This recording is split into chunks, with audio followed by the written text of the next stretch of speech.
혼밥할 때 보기 좋은 5분 프리뷰 5분 PL 시간입니다. 안녕하세요. 저는 스포터 3기 전병국입니다. 오늘은 스포라이브 기자단 스포터 3기와 함께 진행하는 프리뷰 두 번째 시간인데요. 저희 스포터는 K리그부터 EPL, 라리가 등 전 세계 축구 경기를 프리뷰하고 리뷰하는 기자단으로 매주 경기 분석과 승부 예측을 진행하고 있습니다. 우선 인터풋볼의 오정원 기자님 나와주셨습니다. 안녕하세요. 네, 안녕하세요. 네. 안녕하세요. 오정원 기자입니다. 저희도 스포터 1기를 하다가 네네. 또 이렇게 또 일을 시작하고 있는데 마침 또 스포터 3기 여러분들이 나오신다 해가지고 네. 좀 설레는 마음으로 왔고요. 이제 좀 남자 셋과 이렇게 남자 셋이서 좀 진행을 해야 돼가지고 당황스럽긴 하지만 그래도 또 한번 또 파이팅 있게 셋이서 한번 해봤으면 좋겠고요. 꼭 끝날 때도 웃으면서 마무리했을길 바라겠습니다. 네, 잘 부탁드리겠습니다. 다음은 스포츠 3기의 마초, 생태계 최강자 한승빈님 인사 부탁드립니다. 네, 안녕하세요. 스포터 3기 한승빈입니다. 처음이라 좀 남자 셋이 불편하긴 한데 그래도 데뷔전인 만큼 최선을 다해보겠습니다. 인상적인 활약 기대하겠습니다. 감사합니다. 네, 드디어 프리미어리그를 포함한 해외 축구가 모두 개막을 했는데요. 축구계에서 빼놓을 수 없는 이슈가 바로 이적 시장입니다. 코로나 때문에 이적 시장이 활발하지 않을 것 같았지만 실상은 또 전혀 그렇지 않았어요. 네네. 저는 또 첼시 팬인지라 친정팀으로 다시 돌아온 루카쿠가 가장 기대가 되는데 승빈님은 개인적으로 기대하는 이적생이 있을까요? 저는 이번 EPL 이적 시장은 타국 리그 선수들이 대거 유입됐다고 보고 있는데요. 그 중에 저는 이제 스페인 세비야에서 토트넘으로 이제 넘어온 브리안 힐 선수가 가장 기대되는 이적생입니다. 이번 시즌 토트넘으로 부임한 누누 산토 감독은 지난 두 번의 경기를 통해서 주로 직선적인 공격을 전개했는데요. 손흥민, 루카스 모우라, 베르바인 등 스피드가 있는 이선 자원이 보유되어 있지만 브리안 힐의 합류로 속도와 더불어 좁은 공간의 세밀함까지 추가될 수 있다고 보고 있습니다. 기자님은 혹시 어떠신가요?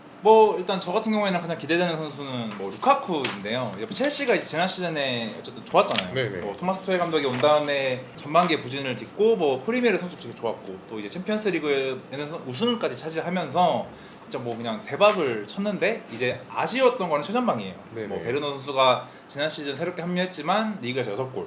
그걸 위해서 이제 루카쿠의 복귀를 좀 추진했고요. 이 선수가 1억 1,500만 유로, 하나로 1,600억 가량을 투자하면서 첼시 구단에 역대 최대 이적료를 기록했다고 해요. 그래서 이제 어쨌든 아스날과 데뷔전에서도 골을 넣으면서 되게 잘해주고 있어서 득점왕이 유력한 선수가 아닐까라는 생각이 듭니다. 그렇다면 지난 2라운드 이야기를 한번 해볼까 하는데요. 사실 그렇게 특별한 이변은 없었습니다. 대부분 이길 팀들이 이겼다라고 정리를 할 수 있겠는데 기자님은 어떻게 보셨나요? 네, 그쵸. 약간 1라운드랑은 다른 느낌이었어요. 우리가 이제 EPL을 주말 예능이라고 하잖아요. 네네. 근데 개막전에서는 이제 아스날이 승격팀 브렌트포드한테 지면서 네. 이변이 이렇게 나왔는데 2라운드에서는 이제 맨시티, 리버풀, 첼시, 토트넘 등 이길 만한 팀들이 사실 다 이겨가지고 그런 이슈적인 부분은 좀 없었다라는 느낌이 좀 들었어요. 네. 승민 씨는 어떻게 보셨나요? 리그 첫 경기에서 리즈 유나이티드를 제압했던 맨체스터 유나이티드가 사우샘프턴 원정길에서 고전하면서 1대1 무승부를 거둔 것이 이번 라운드 유일한 이변인 것 같습니다. 그쵸. 맨유가 이제 아무래도 좀 이번에도 산초도 발언도 영입하면서 네네. 물론 이제 아직 좀 온전한 전력을 갖춘 건 아니지만 그래도 우승 후보로 거론된 팀 중에 하나이기 때문에 사우샘프턴 원정에서 비긴 게 좀 의외의 결과일 수도 있는데 그래도 이 팀이 어쨌든 지금 EPL에서 27경기 무패를 달리고 있어요. 지금 17승 10무인데 이게 최다 기록 동률입니다. 그래서 이제 다음 3라운드 때 울버햄튼 원정이 있는데 여기서 패하지 않으면 최다 1위로 딱 올라서게 됩니다. 원정 깡패의 면모를 보여주고 있는 맨유입니다. 그렇다면 지금부터 28일 토요일 오후 8시 30분 이티하드 스타디움에서 열리는 맨시티와 아스날 경기에 대해서 소개해드리도록 하겠습니다. 네, 그럼 우선 지난 시즌 챔피언 맨체스터 시티에 대해서 먼저 다뤄보도록 하겠습니다. 이적 시장에서 그릴리시 한 명에게 1억 파운드, 하나로 약 1,600억을 투자한 맨시티인데요. 하지만 사실 그렇게 스타트는 좋지 않다고 볼 수 있겠죠? 네, 그쵸. 이제 맨시티 주요 이적으로 할 것 같으면 당연히 1억 파운드를 쓴 그릴리시겠죠. 노리치와의 경기에서 데뷔골을 넣으면서 좀 적응도 순조롭하는 편입니다. 근데 이제 문제는 최전방이라고 할 수 있겠는데요. 네.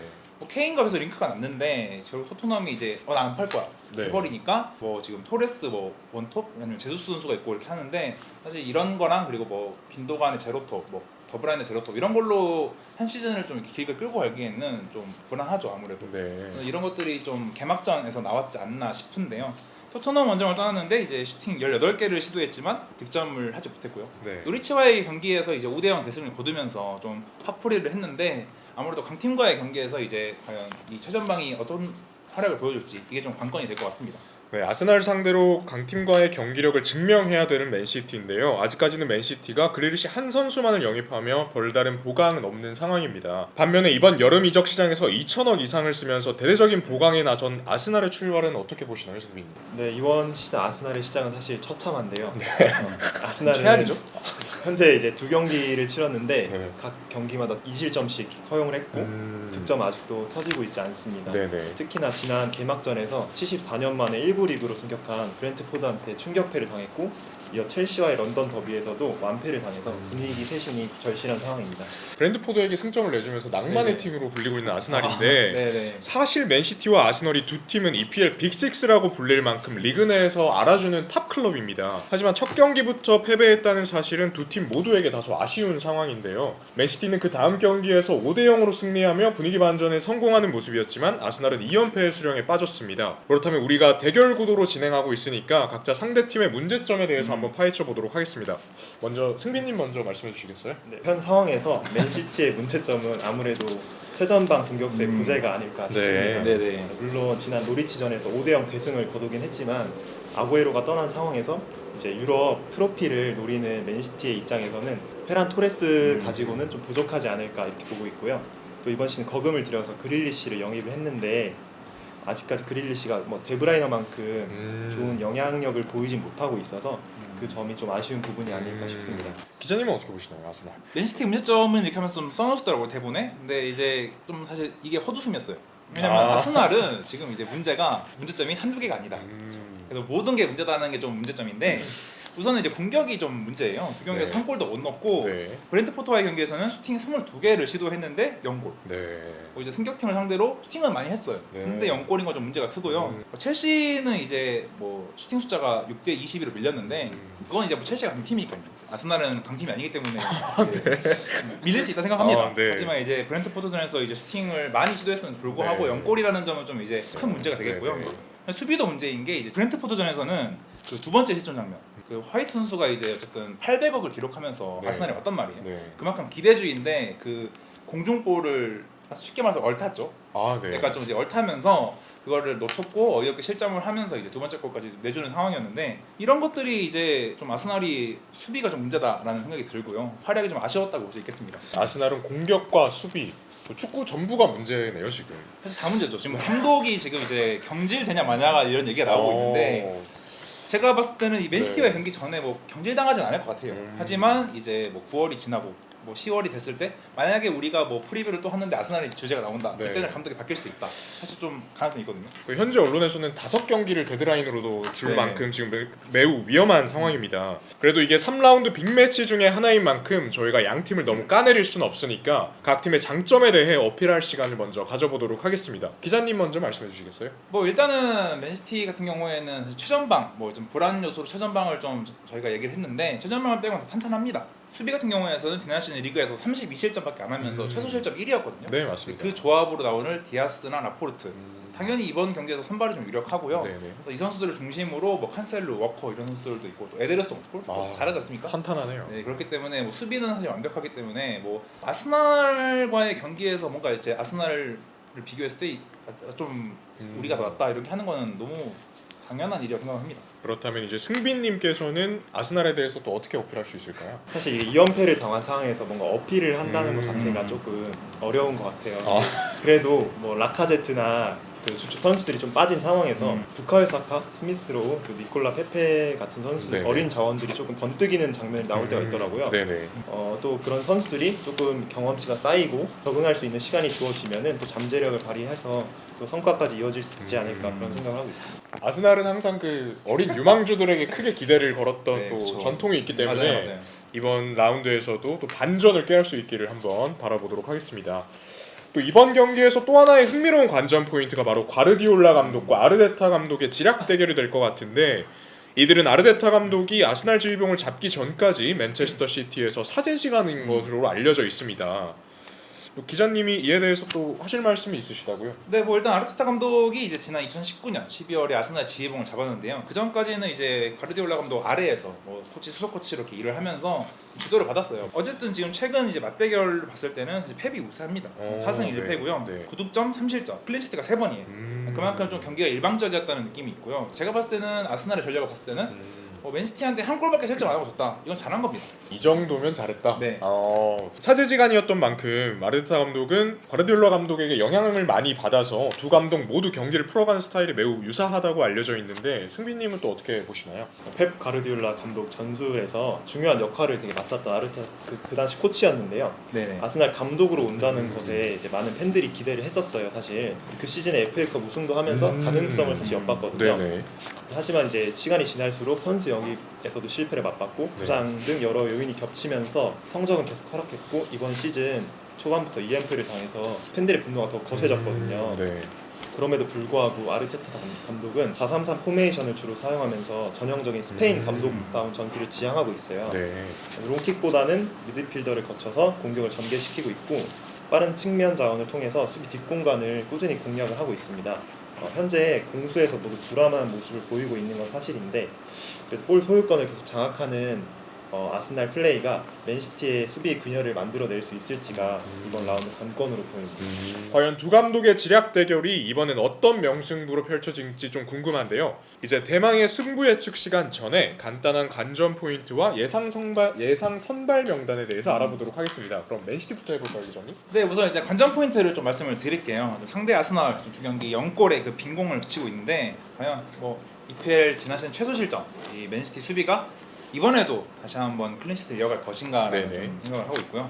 그리고 두 번째는 이제 형만한 없듯이 스승만한 제자가 없다. 펩 상대로 사실 아르테타가 좋은 모습을 보여주지 못했거든요. 네네. 이번에도 뭐 과르디올라 감독이 좀 더 낫지 않을까. 그리고 이제 리그에서 또 3연승을 달리지 않을까라는 생각이 듭니다. 그리고 세 번째는 이제 북런던 토트넘한테 이제 뺨맞은 맨시티가 화풀이를 또 다른 북런던 아스날한테 하지 않을까. 네. 노리시티와의 경기에서 5대0을 스코어를 만들면서 어느 정도 네. 좀 분노를 좀 풀었는데 네.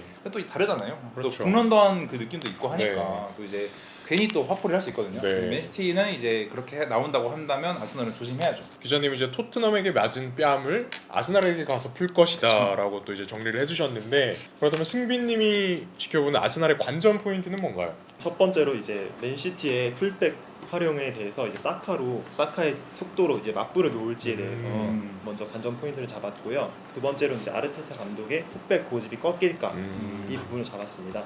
두 경기 모두 폭백으로 나와서 2실점씩 했기 때문에 공격력이 더 강한 맨시티를 상대로는 3백으로 나와야 되지 않을까 이렇게 생각을 하고 있습니다. 네, 마지막으로는 3연패를 면하고픈 아스날 절실함이 통할까라는 키워드를 잡았는데요. 프로의 세계에서는 3연패를 한다는 것 자체가 굉장히 치욕스럽고 또 다음 경기 그리고 리그를 이어가는데 되게 부담스러운 상황이기 때문에 이 키워드를 마지막으로 잡았습니다. 절실한 아스날이 수비적인 3백 전술 변화로 반전을 꾀할 수 있을 거라고 봤는데 한번 지켜보면 좋을 것 같습니다.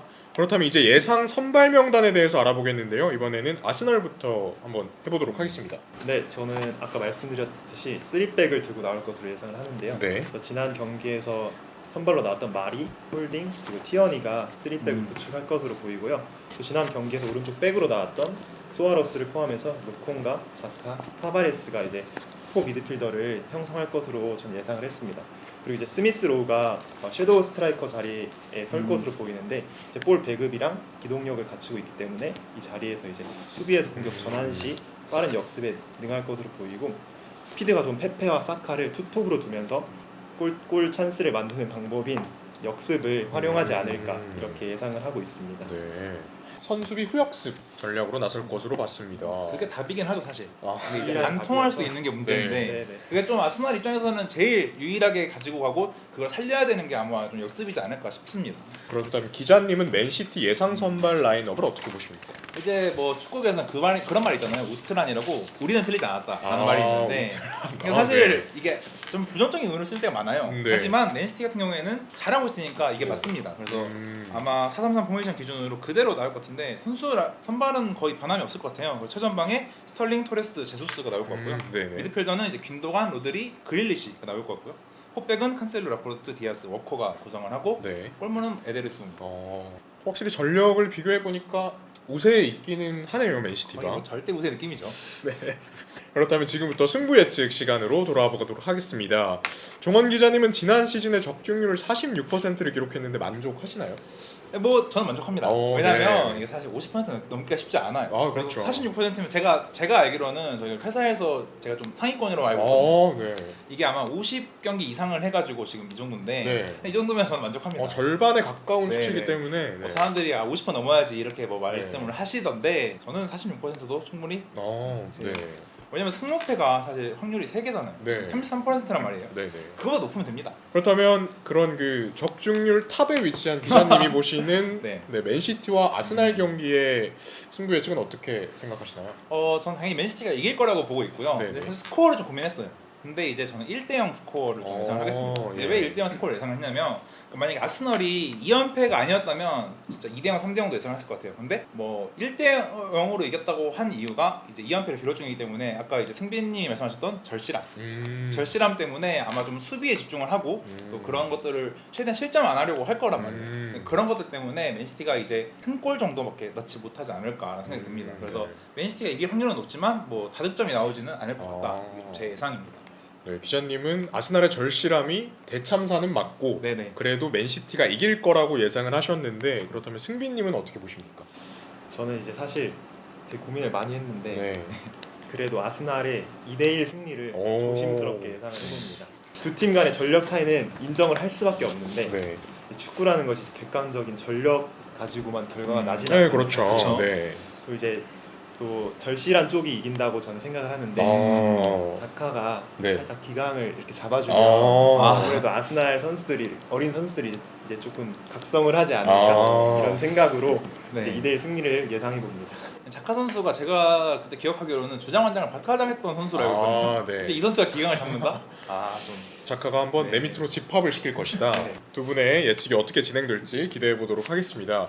오늘 저희가 준비한 5분 PL은 여기까지였는데요. 제가 활동하고 있는 스포라이브 기자단 스포터 3기 승빈님은 그 오늘 촬영 소감이 어떠셨나요? 사실 이제 선수 생활을 오래 했는데 네네. 이렇게 뭐 축구에 대해서 뭐 친구들이랑 얘기한 적은 있지만 어떤 방송이나 촬영을 통해서 얘기한 적은 처음이어서 네네. 떨리기도 했고 또 사실 제가 제일 좋아하는 주제를 가지고 얘기할 수 있어서 되게 좋은 경험하고 가는 것 같습니다. 네. 그래도 무난하고 아주 부드럽게 네네. 또 진행을 잘해주셔서 저희도 수월했습니다. 마지막으로 네이버에 스포터 픽과 스포터 리뷰를 검색해 주시면 저희가 매주 작성한 기사를 볼 수 있으니까 구독자님들의 많은 관심 부탁드리도록 하겠습니다. 영상이 즐거우셨다면 구독과 좋아요 눌러주시기 바랍니다. 감사합니다. 감사합니다.